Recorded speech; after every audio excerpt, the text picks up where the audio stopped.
nasa Alabang. At ang pagkakaintindi po namin ay hindi po kanila ang lupa doon. So, hindi po kanila mismo yung lupa. Now, nandito po tayo for more than 1 hectare property. And this 1 hectare property po is actually donated at nag-front po natin ang Sangguniang Panglungsod. Sila Mayor lang po, ayan, kasama po sila Councilor Nicole, of course, Councilor Macmac. And right now, this is a compound, ito po yung main building. There will be several ancillary buildings also here. And we are, hopefully, we're also expecting first quarter next year,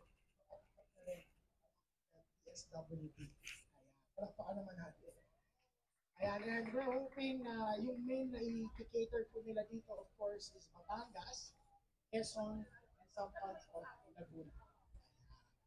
So, you ready? So, good morning po to everyone.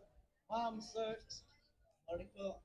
So, ito po, nagsimula po tayo nitong paggagawa nito noong year 2022.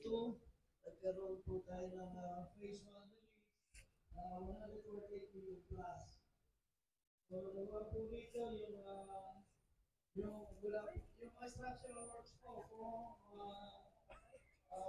ground floor to fourth floor.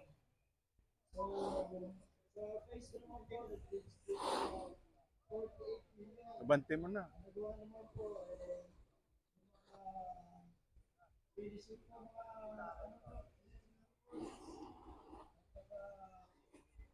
po mga pipelines, pataas po ng hanggang roof deck.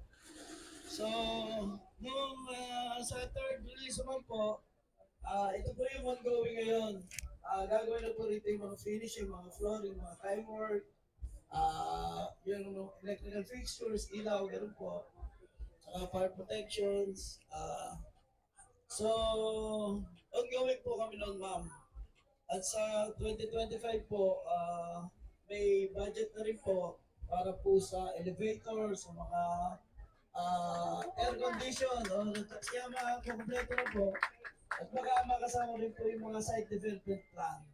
Yun po yung gagawin po yung mga road network dito sa paligid po ng building. So, dito po sa ground floor, nandito po yung, ito po yung main entrance, ma'am, sa kabila po yun.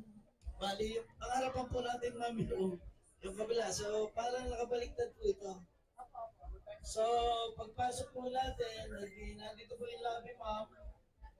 At dito po nandito yung administration division and finance division. At nandito rin po yung opisina po ng Assistant Regional Director for Admin. So, dito po yung stairs natin at fire exit po sa dalawang dulo.